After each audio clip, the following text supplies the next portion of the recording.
விழுப்புரம் மற்றும் தருமபுரி பகுதிகளில் பொழிந்த மழையால் பொதுமக்களும் விவசாயிகளும் மகிழ்ச்சி அடைந்தனர்.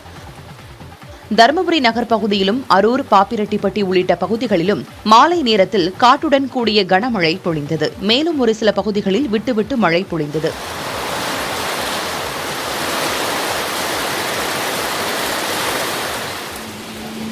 தருமபுரி மாவட்டத்தில் ஒரு சில நாட்களாக பொழிந்து வரும் மழை விவசாயிகளுக்கும் பொதுமக்களுக்கும் மகிழ்ச்சியை ஏற்படுத்தியுள்ளது.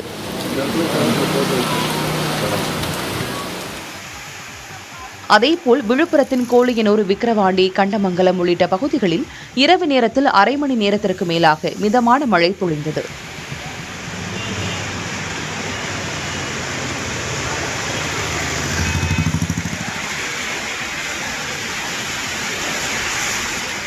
மழையினால் குளுமையான சூழல் ஏற்பட்டதால் பொதுமக்கள் மகிழ்ச்சி அடைந்தனர்.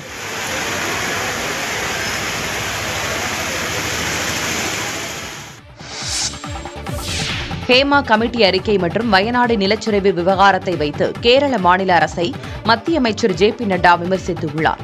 கேரளா வந்துள்ள பாஜக தேசிய தலைவரும் மத்திய அமைச்சருமான நட்டா பாலக்காடு மாவட்டத்தில் நடந்த RSS நிகழ்வில் கலந்து கொண்டார்.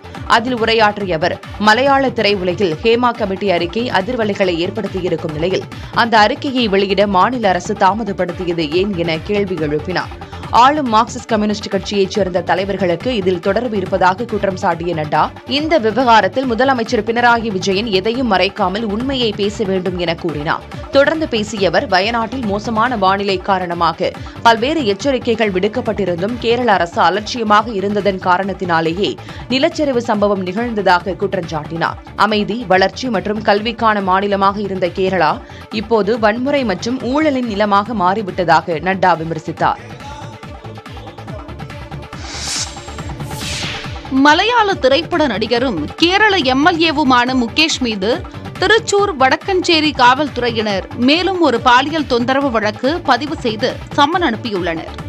2011ஆம் ஆண்டு நாடகமே உலகம் என்ற திரைப்படத்தின் படப்பிடிப்பின் போது முகேஷ் தனக்கு பாலியல் தொல்லை கொடுத்ததாக நடிகை ஒருவர் புகார் அளித்துள்ளார். முகேஷ் தன்னை தாக்கி படுக்கையில் தள்ளியதாக அவர் தனது புகாரில் தெரிவித்துள்ளார்.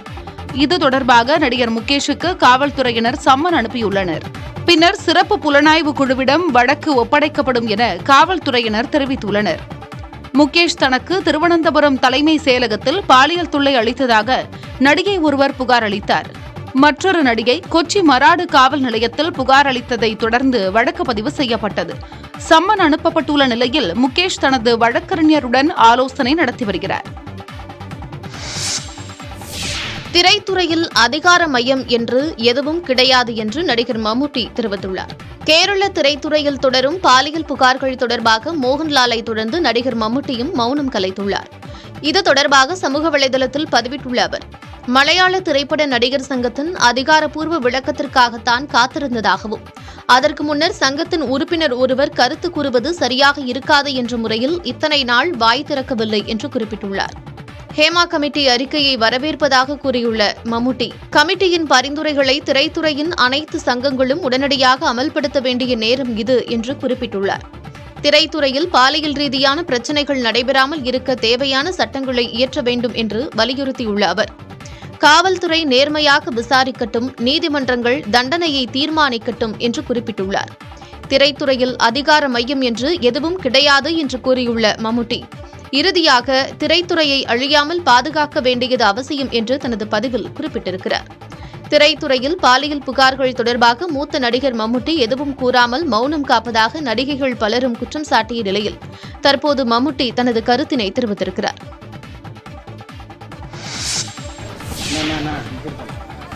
கேரளாவை உலுக்கும் பாலியல் பிரச்சினை குறித்து நடிகர்கள் ரஜினிகாந்த், ஜீவா, அர்ஜுன் ஆகியோர் பட்டும் படாமலும் பதில் அளித்துள்ளனர். மூவரின் கருத்தையும் தற்போது பார்க்கலாம். தமிழ் திரையுலகுக்கும் ஹேமா கமிட்டி அமைக்க சொல்லி நிறைய பேர் வலியுறுத்துறாங்க. ஹேமா கமிட்டி மலையாளம் எனக்கு தெரியாதுங்க, அதை பத்தி தெரியாது, சாரி. பல இண்டஸ்ட்ரியில் பல விஷயங்கள் நடக்குது சார். இப்போ நீங்கள் வந்து நியூஸ் தான் உங்களோட வேலை, எங்களோட வேலை வந்து நல்ல அட்மாஸ்பியர் வச்சுக்கிறது தான் எங்களோட வேலை. ஆஸ் அன் ஆக்டர் இங்கே நிறைய பேரோட முகத்தில் நீங்கள் சிரிப்பை பார்த்தீங்க. ஸோ அந்த சிரிப்புக்காக தான் நாங்கள்லாம் இங்கே வந்திருக்கோம் சார். நீங்கள் ஆக்டருங்கிறதுனால தான் அந்த கேள்வி கேட்குறோம் சார். என்னன்னா நீங்கள் ஆக்டருங்கிறதுனால தான் அந்த கேள்வி கேட்குறோம். தமிழ் இண்டஸ்ட்ரியில் மட்டும் இல்லாமல் கேரளா இண்டஸ்ட்ரியில் இந்த ஹேமா கமிட்டியில் இந்த மாதிரி பிரச்சனை சட்டமோ ஒரு நியாயம் எல்லாத்துக்கும் கிடைக்கணும்னா அது வந்து கோர்ட்டு மூலமாக தான் கிடைக்கணும். ஸோ எந்த ஒரு பேஸ் இல்லாமல் ஒவ்வொருத்தரும் வந்து இந்த மாதிரி நடந்ததுன்னா அது நம்ப முடியாதோ எதுவும் தெரிய மாட்டேங்குது. நிறைய அப்பாவி பொண்ணுங்கள்லாம் இருக்காங்க இதில். சில பேர் மிஸ்யூஸ் பண்ணிக்கிறவங்களும் இருக்கிறாங்க. ஸோ எது என்னன்னு தெரியாது. அதுக்கு ஒரு பேஸ் அப்படிங்கிறது கரெக்டாக இருந்ததுன்னா நிச்சயமாக எல்லாருக்கும் நியாயம் கிடைக்கும். யுக்ரைனில் ஏவுகணைகளை வீசிய ரஷ்ய படைகள் நடத்திய தாக்குதலில் 5 குழந்தைகள் உட்பட 40க்கும் மேற்பட்டோர் காயமடைந்துள்ளனர். கார்கிவ் பகுதியில் உள்ள வணிக வளாகம் மற்றும் மண்டபங்கள் மீது இந்த தாக்குதல் நடத்தப்பட்டதாகவும் காயமடைந்தவர்களுக்கு முதலுதவி சிகிச்சை அளிக்கப்பட்டு மருத்துவமனைக்கு அனுப்பி வைக்கப்பட்டுள்ளதாகவும் அதிகாரிகள் தெரிவித்துள்ளனர்.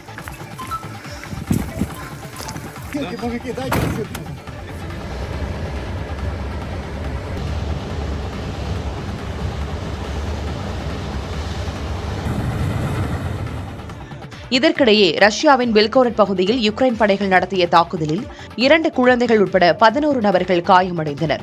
குண்டுகள் வீசி நடத்தப்பட்ட இந்த தாக்குதலில் 22 அடுக்குமாடி குடியிருப்பு கட்டடங்களும் 20க்கும் மேற்பட்ட வாகனங்களும் சேதமடைந்ததாக பெல்கோரட் மாகாண கவர்னர் தெரிவித்திருக்கிறார்.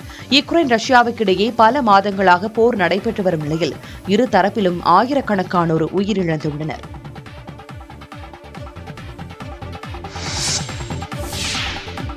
பாராலிம்பிக் தொடரில் இந்திய தடகள வீராங்கனை பிரீத்தி பால் 2வது பதக்கம் வென்று சாதனை படைத்துள்ளார். ஏற்கனவே 100 மீட்டர் T35 பிரிவுக்கான ஓட்டப்பந்தயத்தில் வெண்கலப் பதக்கம் வென்று அசத்திய பிரீத்தி பால் தற்போது 200 மீட்டர் T35 பிரிவுக்கான ஓட்டப்பந்தயத்திலும் வெண்கலப் பதக்கத்தை தட்டிச் சென்றார். 30.01 வினாடிகளில் 200 மீட்டர் இலக்கை கடந்து தனது தனிப்பட்ட சாதனையை அவர் முறியடித்துள்ளார். இந்த போட்டியில் சீன வீராங்கனைகள் முதல் 2 இடங்களையும் பிடித்தனர். 23 வயதான பிரீத்தி பால் ஒரே பாராலிம்பிக் தொடரில் 2 பதக்கங்களை வென்ற முதல் இந்திய தடகள வீராங்கனை என்ற பெருமையை பெற்றுள்ளார்.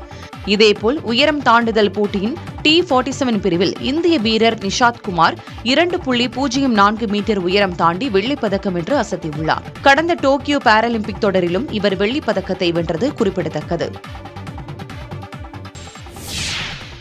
தேசிய பாடத்திட்டத்துடன் ஒப்பிடும்போது மாநில பாடத்திட்டத்தின் தரம் மோசமாக உள்ளதாக தமிழக ஆளுநர் RN ரவி தெரிவித்துள்ளார். சென்னை சேத்துப்பட்டில் உள்ள KTCT பெண்கள் மேல்நிலைப் பள்ளியின் 100ஆண்டு விழா நிகழ்வில் தமிழ்நாடு ஆளுநர் RN ரவி கலந்து கொண்டார். அப்போது மேடையில் பேசிய ஆளுநர் 2047ஆம் ஆண்டு இந்தியா முழுமையாக வல்லரசு பெற்று விளங்கும் என்றும் அதற்கு பெண் சக்தியின் பங்களிப்பு மிகவும் அவசியம் எனவும் தெரிவித்தார். பள்ளி மாணவர்களுக்கும் நவீன தொழில்நுட்பத்தை அறிமுகப்படுத்த வேண்டும் என தெரிவித்த ஆளுநர் மாநில பாடத்திட்டம் தேசிய பாடத்திட்டத்துடன் ஒப்பிடும்போது மோசமாக உள்ளதாக கூறினார். பல்வேறு கல்லூரிகளுக்கு சென்று மாணவர்களிடம் பேசியபோது அவர்களின் அறிவுத்திறன் குறைவாக இருந்ததை அறிந்து கொண்டதாகவும் ஆளுநர் RN ரவி குறிப்பிட்டார்.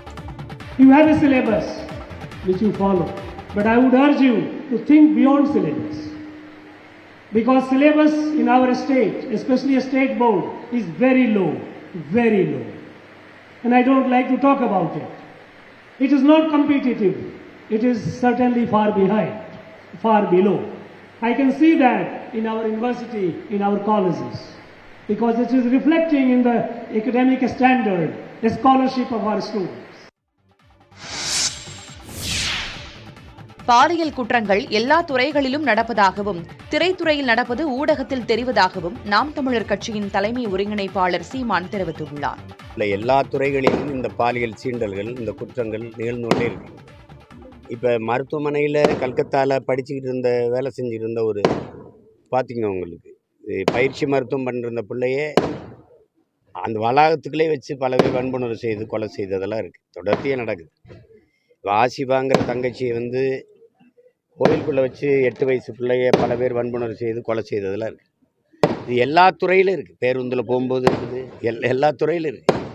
அது வெளிச்சத்துக்கு வந்துருச்சு. ஒருத்தர் வந்து அது குற்றச்சாட்டு பதியும் போது அது வெளிச்சத்துக்கு வருது. அது திரையுலகம் வந்து ரொம்ப புகழ்பெற்ற ஊடகமாக இருக்கனால பளிச்சுன்னு வருது. எந்த துறையிலையும் இதை நடக்க அனுமதிக்கக்கூடாது.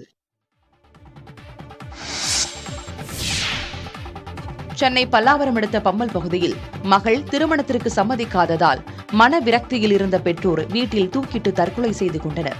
சுவாமிநாத நகர் பகுதியைச் சேர்ந்தவர்கள் செல்லதுரை ஈஸ்வரி தம்பதி. இவர்கள் இருவரும் வீட்டில் தூக்கிட்டு தற்கொலை செய்து கொண்டனர். இதுகுறித்து அக்கம்பக்கத்தினர் காவல்துறையினருக்கு தகவல் தெரிவித்தனர். தொடர்ந்து நிகழ்விடத்திற்கு சென்ற காவல்துறையினர் இருவரின் உடல்களையும் மீட்டு மருத்துவமனைக்கு அனுப்பி வைத்தனர். மகள் கீர்த்தனா அயர்லாந்தில் படித்துக் கொண்டே வேலை பார்த்து வருவதாகவும் கடந்த மாதம் வீட்டிற்கு வந்தபோது திருமணத்திற்கு சம்மதிக்காமல் சென்றதாகவும் கூறப்படுகிறது. இதனால் விரக்தியடைந்த பெற்றோர் வீட்டில் தூக்கிட்டு தற்கொலை செய்து கொண்டது காவல்துறையின் முதற்கட்ட விசாரணையில் தெரியவந்தது. தற்கொலை எதற்கும் தீர்வல்ல. தற்கொலை எண்ணம் தோன்றினால் 104 என்ற எண்ணை அழைத்து உரிய ஆலோசனைகளை பெறலாம். செங்கல்பட்டு மாவட்டம் மாமல்லபுரம் அருகே வடநெம்மேலி முதலை பண்ணையில் நீர் உடும்பு, ஆமை, முதலைகளுக்கு உடல் பரிசோதனை தொடங்கியது. வடநெம்மேலியில் உள்ள முதலை பண்ணையில் சுற்றுலா பயணிகள் கண்டுகளிப்பதற்காக முதலைகள், ஆமைகள், நீர் உடும்புகள், கொமடா டிராகன் உள்ளிட்டவை பராமரிக்கப்பட்டு வருகின்றன. நீர் உடும்புகள், முதலைகள் உள்ளிட்டவை இனப்பெருக்கம் செய்து குஞ்சுகள் பொரிக்கும் வகையில் அதன் வயிற்றில் முட்டைகள் வளர்கிறதா, உடல்நிலை சீராக உள்ளதா என நவீன ஸ்கேன் கருவி மூலமாக முழு உடல் பரிசோதனை செய்து கால்நடை மருத்துவர்கள் மூலம் ஆண்டுதோறும் மருத்துவ சிகிச்சை வழங்குவது வழக்கம். முதற்கட்டமாக இங்கு உள்ள 2 நீர் உடும்புகளுக்கு முழு உடற் பரிசோதனையை கால்நடை மருத்துவர்கள் மேற்கொண்டனர்.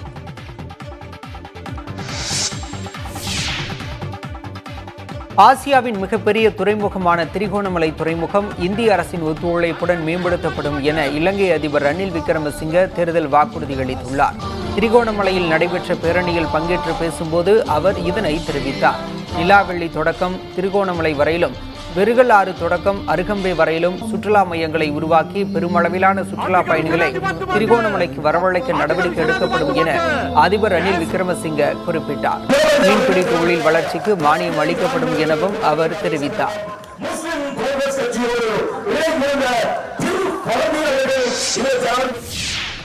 ஹமாஸ் படையினர் கடந்த ஆண்டு அக்டோபரில் பணைய கைதிகளாக பிடித்து சென்ற இஸ்ரேலியர்கள் 6 பேரை கொன்றுள்ளனர். 6 பேரின் உடலும் தெற்கு காசாவின் ரஃபா நகரில் உள்ள நிலத்தடி சுரங்கப்பாதை வாயிலில் கிடந்ததாக இஸ்ரேலிய ராணுவ அதிகாரிகள் தெரிவித்தனர்.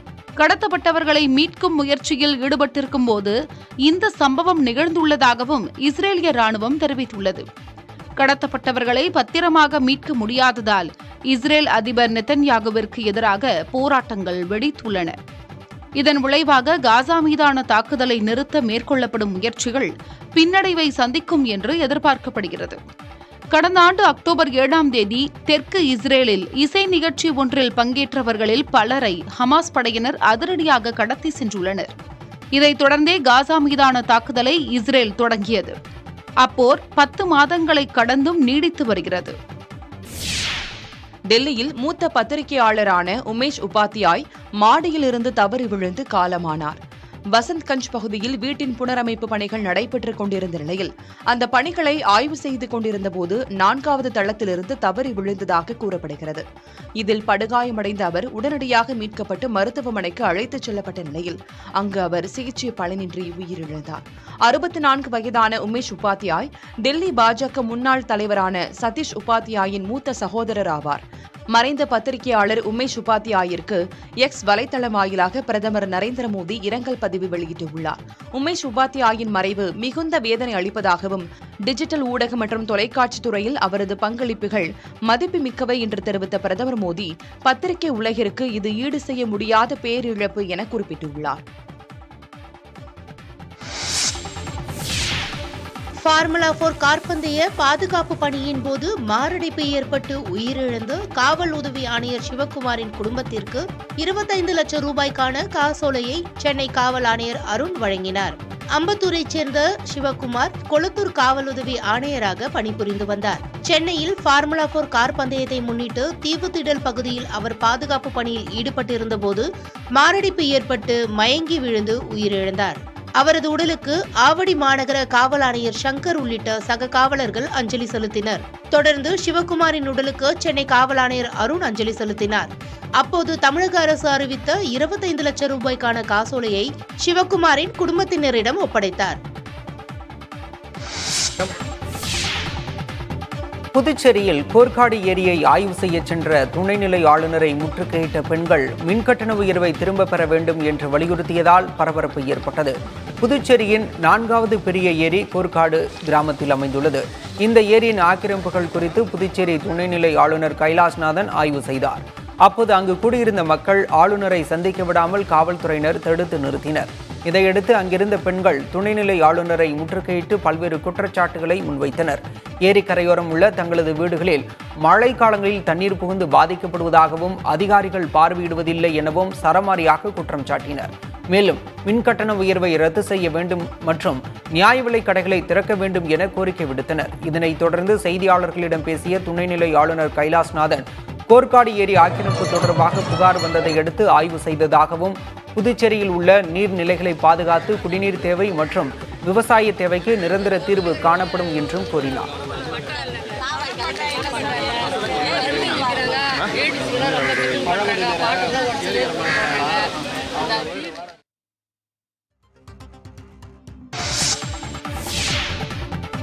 வேலூர் மாவட்டம் காட்பாடி அருகே போதை ஊசி பயன்படுத்திய 2 பேர் கைது செய்யப்பட்டுள்ளனர். திருவள்ளூர் நகர்பகுதி சின்னப்பள்ளிக்குப்பம் சாலையில் சிலர் போதை ஊசி பயன்படுத்துவதாக காட்பாடி காவல்துறையினருக்கு தகவல் கிடைத்துள்ளது.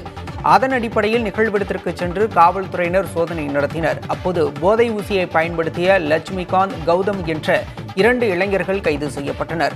இருவரிடமிருந்து போதை ஊசி தயாரிக்க பயன்படுத்தப்பட்ட 69 மாத்திரைகள், 5 ஊசிகள் உள்ளிட்டவை பறிமுதல் செய்யப்பட்டன. இவர்கள் போதை ஊசியை பயன்படுத்தியதோடு மட்டுமல்லாமல் இவர்களை நாடி வருவோருக்கும் போதை ஊசி ஏற்றி வந்தது விசாரணையில் தெரியவந்துள்ளது. கைது செய்யப்பட்ட இருவரையும் காட்பாடி ஒருங்கிணைந்த நீதிமன்றத்தில் ஆஜர்படுத்தி அவர்களை காவல்துறையினர் வேலூர் மத்திய சிறையில் அடைத்தனர்.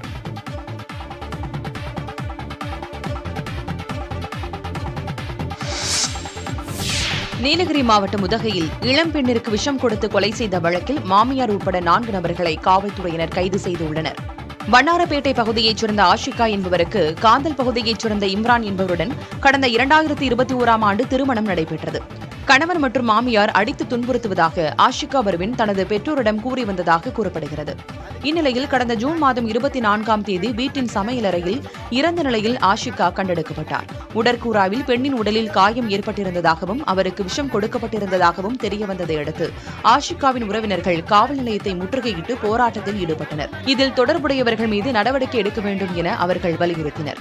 இதையடுத்து ஆஷிகாவின் மாமியார் யாஸ்மின், கணவர் இம்ரான், கணவரின் தம்பி முக்தார், உறவினர் காலிஃப் ஆகிய 4 நபர்களையும் கைது செய்த காவல்துறையினர் நீதிமன்றத்தில் ஆஜர்படுத்தி சிறையில் அடைத்தனர்.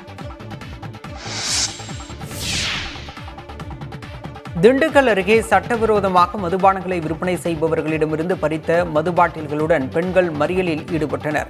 மலைப்பகுதியான சிறுமலை ஊராட்சிக்குட்பட்ட பழையூர், புதூர், தாளக்கடை, அகஸ்தியர்புரம், தென்மலை பகுதிகளில் 5க்கும் மேற்பட்ட இடங்களில் தனிநபர்கள் சட்டவிரோதமாக மதுபானங்களை விற்பனை செய்வதாக பொதுமக்கள் புகார் தெரிவித்து வந்தனர். இதுகுறித்து வருவாய்த்துறை மற்றும் காவல்துறையில் புகார் அளித்தும் எந்த நடவடிக்கையும் எடுக்கப்படவில்லை என கூறப்படுகிறது. இதனால் ஆத்திரமடைந்த கிராம பெண்கள் சட்டவிரோதமாக மது விற்பனை செய்யும் நபர்களிடமிருந்து மது பாட்டில்களை பறித்து வந்து அகஸ்தியர்புரம் அருகே அரசு பேருந்தை மறித்து சாலை மறியலில் ஈடுபட்டனர். தகவல் அறிந்து திண்டுக்கல் தாலுகா காவல்துறையினர் விரைந்து சென்று பேச்சுவார்த்தை நடத்தி சம்பந்தப்பட்ட நபர் மீது நடவடிக்கை எடுக்கப்படும் என உறுதி அளித்ததை தொடர்ந்து சாலை மறியல் விலக்கிக் கொள்ளப்பட்டது.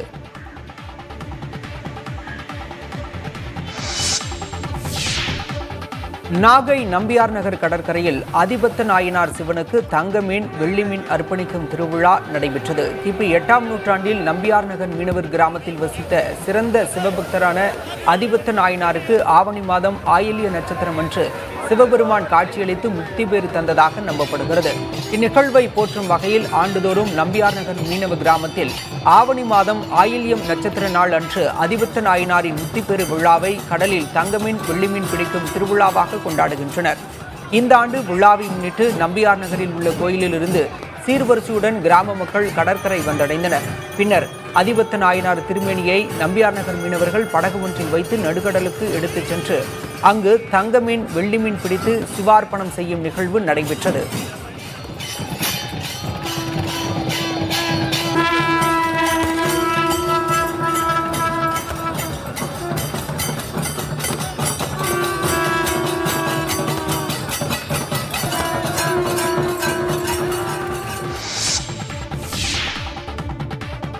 இஸ்ரேல் ஹமாஸ் படைகளுக்கு இடையே நடைபெற்று வரும் சண்டையில் உயிரிழந்த பாலஸ்தீனர்களின் எண்ணிக்கை 40,691 உயர்ந்துள்ளது. கடந்த 24 மணி நேரத்தில் மட்டும் இஸ்ரேல் ராணுவத்தினர் நடத்திய தாக்குதலில் குழந்தைகள் உட்பட 89 பாலஸ்தீனர்கள் உயிரிழந்துள்ளதாகவும் 205 பேர் காயமடைந்துள்ளதாகவும் பாலஸ்தீன அரசு தரப்பில் தெரிவிக்கப்பட்டுள்ளது.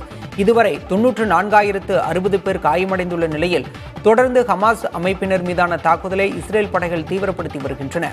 கடந்த ஆண்டு அக்டோபர் முதல் இஸ்ரேல் ஹமாஸ் படைகளுக்கு இடையிலான சண்டை நடைபெற்று வரும் நிலையில் இஸ்ரேல் தரப்பில் 1200க்கும் மேற்பட்டோர் உயிரிழந்துள்ளதாகவும் 250க்கும் மேற்பட்டோர் பிணை கைதிகளாக ஹமாஸ் அமைப்பினரால் பிடித்து வைக்கப்பட்டுள்ளதாகவும் தெரிவிக்கப்பட்டுள்ளது. ஹமாஸ் அமைப்பினர் பிடியில் இருந்த பிணை கைதிகளை காப்பாற்ற தவறிவிட்டதாக குற்றஞ்சாட்டி இஸ்ரேலில் அந்நாட்டு அரசுக்கு எதிராக பொதுமக்கள் போராட்டத்தில் ஈடுபட்டனர். ஜெருசலேம் நகரில் உள்ள பிரதமர் பெஞ்சமின் நெதன்யாகுவின் அலுவலகத்திற்கு அருகே போராட்டத்தில் ஈடுபட்ட பொதுமக்கள் அரசுக்கு எதிராக முழக்கங்களை எழுப்பினர்.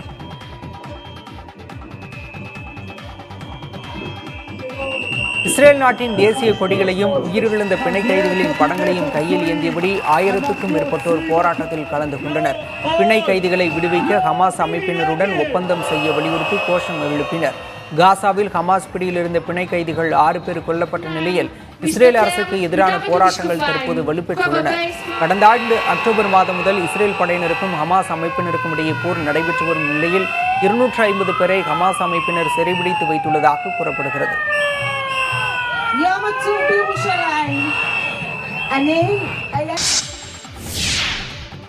திருச்சிற்றம்பலம் புராதன வனேஸ்வரர் கோயிலுக்கு சொந்தமான சிவகாமி அம்மன் செப்பு திருமேனி பஞ்சலோக சிலையை மீட்க நடவடிக்கை எடுக்குமாறு சிலை கடத்தல் தடுப்பு பிரிவின் முன்னாள் ஐஜி பொன் மாணிக்கவேல் வலியுறுத்தியுள்ளார்.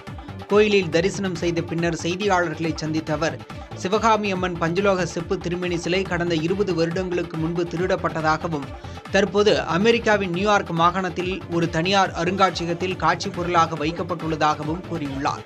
அந்த சிலையை ஏலமிடும் நடவடிக்கையில் அருங்காட்சியகம் ஈடுபட்டு வருவதாகவும் இதனால் 10 கோடி ரூபாய் மதிப்பிலான சிலையை 3 மாதத்திற்குள் மீட்க அரசு நடவடிக்கை எடுக்க வேண்டும் என வலியுறுத்தியுள்ளார்.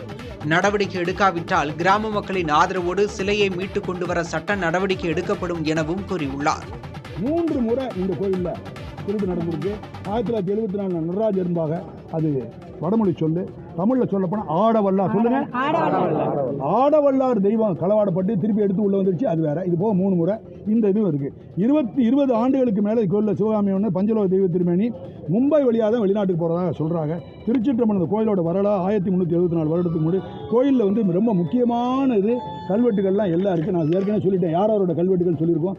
எல்லாம் சோழர்கள் கால கல்வெட்டு இருக்குது, பாண்டியர்களுடைய கல்வெட்டு இருக்குது, வரகுண பாண்டிய தேவருடைய கல்வெட்டு இருக்குது, ப்ளஸ் அதுக்கடுத்தது நம்ம விஜயநகர பேரரசருடைய கல்வெட்டும் இதில் இருக்கிறதா சொல்கிறாங்க.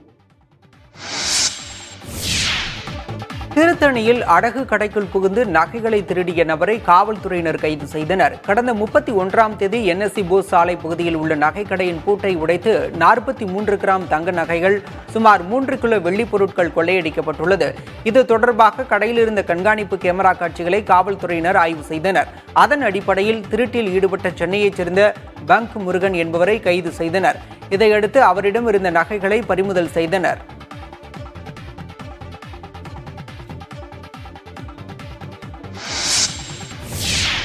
இலங்கை அணிக்கு எதிரான 2வது டெஸ்ட் போட்டியிலும் வெற்றி பெற்று தொடரை இங்கிலாந்து அணி கைப்பற்றியுள்ளது.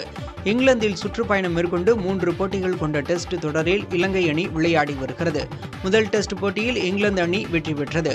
2வது டெஸ்ட் போட்டியின் முதல் இன்னிங்ஸில் இங்கிலாந்து அணி 427 ரன்களும் இலங்கை அணி 196 ரன்களும் எடுத்தன. தொடர்ந்து 2வது இன்னிங்ஸில் 251 ரன்களை இங்கிலாந்து எடுத்தது. 483 ரன்கள் எடுத்தால் வெற்றி என்ற இமாலய இலக்கை நோக்கி களமிறங்கிய இலங்கை அணியால் 292 ரன்கள் மட்டுமே எடுக்க முடிந்தது. இதன் மூலம் 190 ரன்கள் வித்தியாசத்தில் இங்கிலாந்து அபார வெற்றி பெற்றது. 3 போட்டிகள் கொண்ட தொடரை 2-0 என்ற கணக்கில் இங்கிலாந்து கைப்பற்றியுள்ளது. இரு இன்னிங்ஸிலும் சதமடித்து ஜோ ரூட் அசத்தினார். கௌதம் கம்பீர் தேர்வு செய்துள்ள இந்திய கிரிக்கெட் அணியின் ஆல் டைம் சிறந்த 11இல் விராட் கோலி, தோனி உள்ளிட்டோர் இடம்பெற்றுள்ளனர். இந்திய கிரிக்கெட் அணியின் தலைமை பயிற்சியாளராக கௌதம் கம்பீர் அண்மையில் நியமிக்கப்பட்டார். இந்நிலையில் தனது கனவு இந்திய அணியை கம்பீர் தேர்வு செய்துள்ளார். தொடக்க வீரராக தன்னுடன் சேவாக்கை தேர்வு செய்துள்ள கம்பீர் 3வது நபராக டிராவிட், 4வதாக சச்சின், 5வது வீரராக கோலியையும் தேர்வு செய்துள்ளார். ஆல்ரவுண்டராக யுவராஜையும் விக்கெட் கீப்பராக தோனியையும் கம்பீர் தேர்வு செய்துள்ளார். பந்து வீச்சாளர்களாக அஸ்வின், கும்ப்ளே, ஜாகிர்கான் மற்றும் இர்ஃபான் பதான் ஆகியோரை தன்னுடைய அணியில் கம்பீர் தேர்வு செய்திருக்கிறார். இதில் ரோஹித், பும்ராவுக்கு இடம் கிடைக்கவில்லை. அதேபோல அந்த அணியில் கேப்டன் யார் என்பதையும் கம்பீர் குறிப்பிடவில்லை. தோனிக்கு எதிரான சர்ச்சைக்குரிய கருத்துக்களை தெரிவித்து வந்த கம்பீர் தனது கனவு அணியில் அவருக்கு இடமளித்தது கிரிக்கெட் ரசிகர்களை ஆச்சரியப்படுத்தியுள்ளது. தேசிய பாடத்திட்டத்துடன் ஒப்பிடும்போது மாநில பாடத்திட்டத்தின் தரம் மோசமாக உள்ளதாக தமிழக ஆளுநர் RN ரவி தெரிவித்துள்ளார். சென்னை சேத்துப்பட்டில் உள்ள KTCT பெண்கள் மேல்நிலைப் பள்ளியின் 100ஆண்டு விழா நிகழ்வில் தமிழ்நாடு ஆளுநர் RN ரவி பங்கேற்றார். அப்போது மேடையில் பேசிய அவர் 2047ஆம் ஆண்டு இந்தியா முழுமையாக வல்லரசு பெற்று விளங்கும் என்றும் அதற்கு பெண் சக்தியின் பங்களிப்பு மிக அவசியம் எனவும் தெரிவித்தார். பள்ளி மாணவர்களுக்கும் நவீன தொழில்நுட்பத்தை அறிமுகப்படுத்த வேண்டும் என தெரிவித்த ஆளுநர் மாநில பாடத்திட்டம் தேசிய பாடத்திட்டத்துடன் ஒப்பிடும்போது மோசமாக உள்ளதாக கூறினார். பல்வேறு கல்லூரிகளுக்கு சென்று மாணவர்களிடம் பேசிய போது அவர்களின் அறிவுத்திறன் குறைவாக இருந்ததை அறிந்து கொண்டதாகவும் ஆளுநர் RN ரவி குறிப்பிட்டார். Which you follow. But I would urge you to think beyond syllabus. Because syllabus in our state, especially a state board, is very low, very low. And I don't like to talk about it. It is not competitive. It is certainly far behind, far below. I can see that in our university, in our colleges, because it is reflecting in the academic standard, the scholarship of our students.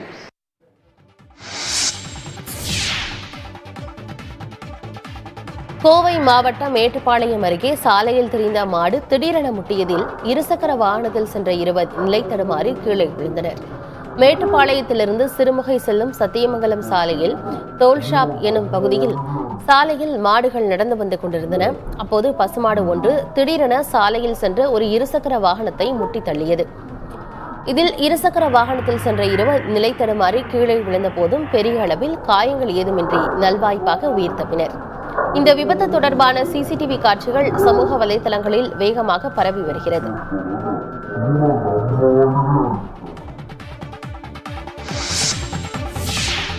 Dindigul அருகே சட்டவிரோதமாக மதுபானங்களை விற்பனை செய்பவர்களிடமிருந்து பறித்த மதுபாட்டில்களோடு பெண்கள் சாலை மறியலில் ஈடுபட்டனர்.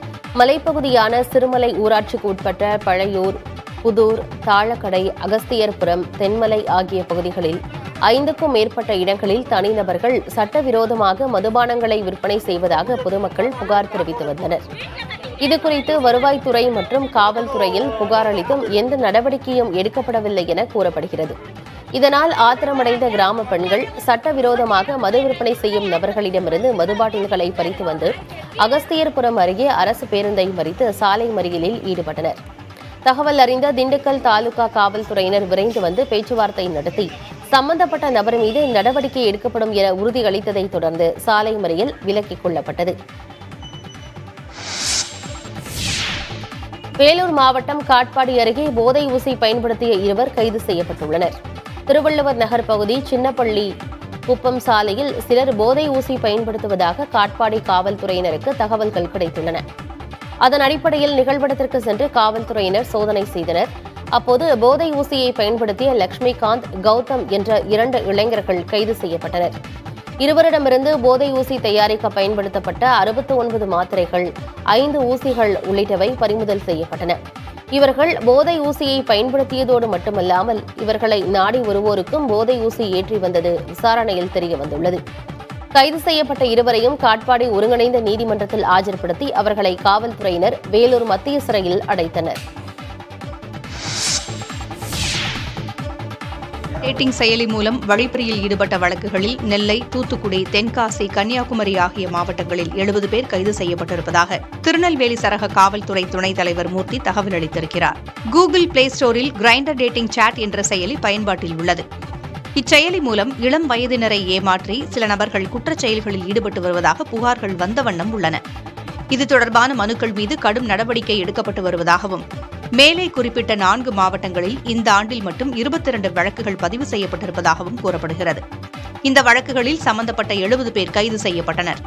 பொதுமக்கள் எச்சரிக்கையுடன் சமூக வலைதளங்களை அணுக வேண்டும் என்றும் இதுபோன்ற செயல்களால் பாதிக்கப்படுவோர் 1930 என்ற கட்டணமில்லா தொலைபேசி எண்ணை அணுகலாம் என்றும் சரக காவல்துறை துணைத் தலைவர் மூர்த்தி தெரிவித்தார்.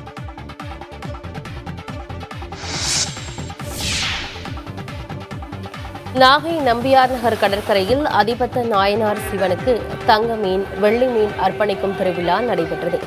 கிபி 8ஆம் நூற்றாண்டில் நம்பியார் நகர் மீனவர் கிராமத்தில் வசித்த சிறந்த சிவபக்தரான அதிபத்த நாயனாருக்கு ஆவணி மாதம் ஆயிலிய நட்சத்திரம் அன்று சிவபெருமான் காட்சியளித்து முக்தி பேறு தந்ததாக நம்பப்படுகிறது. நிகழ்வை போற்றும் வகையில் ஆண்டுதோறும் நம்பியார் நகர் மீனவ கிராமத்தில் ஆவணி மாதம் ஆயில்யம் நட்சத்திர நாளன்று அதிபத்த நாயனாரின் முக்தி பேறு விழாவை கடலில் தங்க மீன், வெள்ளி மீன் பிடிக்கும் திருவிழாவாக கொண்டாடுகின்றனர்.